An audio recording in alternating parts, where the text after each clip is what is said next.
कुछ चीजें मैं आपके सामने रखना चाहता हूं, और मैं इसलिए रखना चाहता हूं क्योंकि एक गंभीरता से और बड़ी जिम्मेवारी से मैं कहता हूं कि इस दिल्ली में हमारी इस सरकार, मुख्यमंत्री केजरीवाल, उसके कैबिनेट पे मेरे हिसाब से हत्या का मुकदमा चलना चाहिए।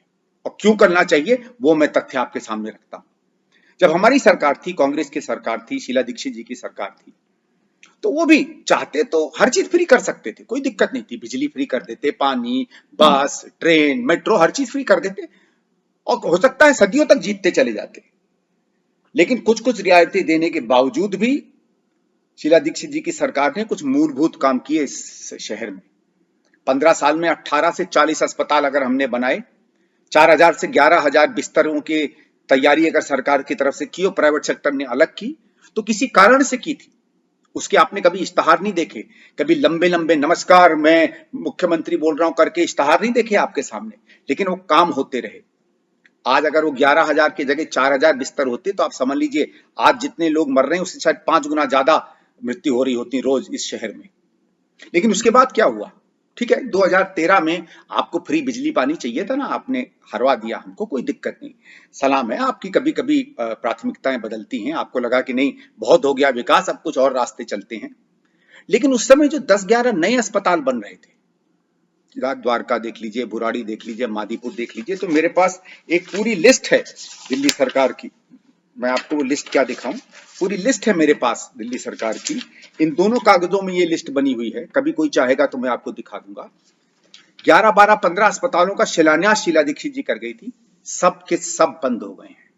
बल्कि एक आरटीआई में जब हमने पता किया तो अरविंद केजरीवाल की सरकार ने अपने बारे में कहा कि ना हमने कोई नया अस्पताल बनाया है, ना उस पर काम शुरू किया है, ना एक भी नया बेड हमने तैयार किया है। जो कुछ किया है पुरानी सरकारों ने किया है। क्यों अरविंद केजरीवाल, क्यों आम आदमी पार्टी? अगर यही 7-8 हजार नए बिस्तर बन गए होते, 12-15 नए अस्पताल बन गए होते, तो क्या कम से कम 50-100 जाने रोज नहीं बचती? जिस तरीके का हाहाकार दिल्ली में मचा है, कुछ तो कम होता।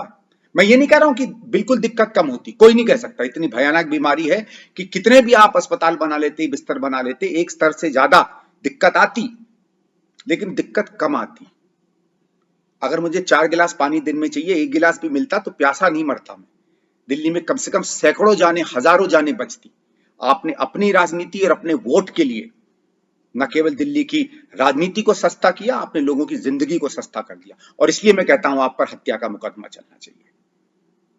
जितना भी काम आज हो रहा है, जितने भी आप नए बिस्तर बना रहे हैं, जितनी भी आप फैसिलिटीज बना रहे हैं, सब वो है जो हमारी सरकारें करके चली गई थी। और ठीक है, कुछ भी हम लोग कह लें भारत सरकार का, आप तो रोज रोना रोते हो बिगड़े हुए बच्चे की तरह कि भारत सरकार ने काम नहीं करने दिया, काम नहीं करने दिया। रोज तो आप भारत सरकार के ऊपर लांछन कसते हो, रोज तो आप भारत सरकार पे 10 बार प्रेस कॉन्फ्रेंस करते हो। जब ऑक्सीजन की दिक्कत आ रही थी, ऑक्सीजन के जो आपके यहाँ यूनिट लगने थे 8, वो नहीं लगे, एक भी चिट्ठी आपने लिखी? केजरीवाल, एक भी प्रेस कॉन्फ्रेंस आपने की? आप तो केवल अपने अधिकारों के पीछे भागते रहे कि मुझे एलजी से ज्यादा अधिकार मिल जाए, क्योंकि आपको सत्ता का लोभ था, सेवा का नहीं। सत्ता की जगह अगर आप कहते कि मुझे पैसे नहीं मिल रहे हैं, मेरे 8 सेंटर नहीं बन रहे हैं, तो मैं भी समझता ना कि नहीं, विकास के प्रति आपकी थोड़ी बहुत तो कटिबद्धता है। और आप खुद क्यों नहीं बना सकते थे सेंटर? जो मैंने आंकड़े देखे उसमें हिंदुस्तान में 80 सेंटर 200 करोड़ के करीब बन रहे थे। अरे 164 करोड़ तो आपने दिवाली के, जो एक दिवाली में आपने पूजा पाठ करवाया था अक्षरधाम मंदिर में, उसने आपकी आरटीआई बताती है कि 168 करोड़ खर्च कर दिए। रोज जो आप इश्तहार ला रहे हो जिसमें आप कह रहे हो कि जवान लोग मास्क पहने, जैसे उनको खुद पता नहीं है, उसमें 10, 15, 20 करोड़ आप रोज के खर्च कर रहे हो। हर दिन के इश्तहार पे आप कम से कम एक ऑक्सीजन का सेंटर बना सकते थे। आपके चेहरे देखने की आवश्यकता नहीं थी दिल्ली वालों को, आपकी अपील की दिल्ली वालों को आवश्यकता नहीं थी, आपके पैसे से उनकी सुविधाएं बनने की आवश्यकता थी।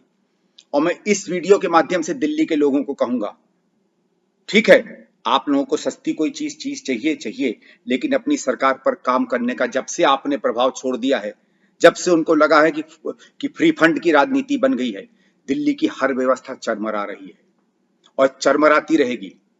अभी तो जैसे मैंने कहा भारत सरकार का भी बहुत इसमें योगदान है। अच्छा है, आईटीबीपी के बहादुर सिपाहियों ने एक सेंटर खोल लिया जिसमें 500 बिस्तर मिल गए हैं। आर्मी ने और डीआरडीए ने बड़ी बहादुरी से अपने कुछ सेंटर खोले हैं जहां बहुत से हमारे बीमार जाने लगे हैं। अगर ये सब नहीं होता तो क्या होता? आम आदमी पार्टी की तो केवल रोज फोटो आती है कि अब हम 500 यहाँ खोल देंगे, 500 वहां खोल देंगे। अरे जब आईटीबीपी और आर्मी वाले खोल सकते थे सेंटर, तो आप क्यों नहीं बिस्तरे बढ़ा सकते थे?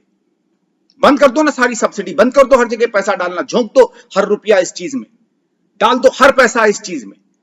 लेकिन नहीं, आपको विधायकों की तनख्वाह बढ़ाने में 1 महीना नहीं लगा। 15 दिन में आपने जहां 50-50 हजार मिलते थे, वह 4-4, 5-5 लाख की आप लोग तनख्वाहें पा रहे हो हर महीने। ऑक्सीजन के सेंटर बनाने के लिए आपके पास पैसा नहीं है। आप भारत सरकार के सामने खड़े हो। भारत सरकार के सामने क्यों खड़े हो भाई? आज सवेरे वीडियो आया कि खुद आपकी एसडीएम ने, पता नहीं रिश्वत के चक्कर में, किस चक्कर में, आपके किस मंत्री के चक्कर में एक ऑक्सीजन की कंपनी बंद कर रखी है। वो आपको नहीं दिखाई देता ये सब चीजें?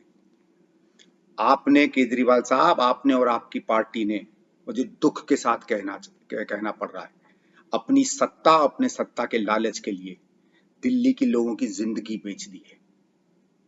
मैं आशा करता हूं कि आने वाले समय में दिल्ली का नागरिक उठकर विकास मांगेगा, जिंदगी मांगेगा, सिर्फ आपकी सस्ती राजनीति में बहेगा नहीं। कैसा लगा ये वीडियो हमें कमेंट सेक्शन में जरूर बताएं, और अगर ये वीडियो पसंद आया हो तो इसे लाइक और शेयर भी करें, और हमारे channel Asia net news Hindi को सब्सक्राइब करना ना भूलें, और इसके नोटिफिकेशन पाने के लिए बेल आइकन को जरूर दबाएं।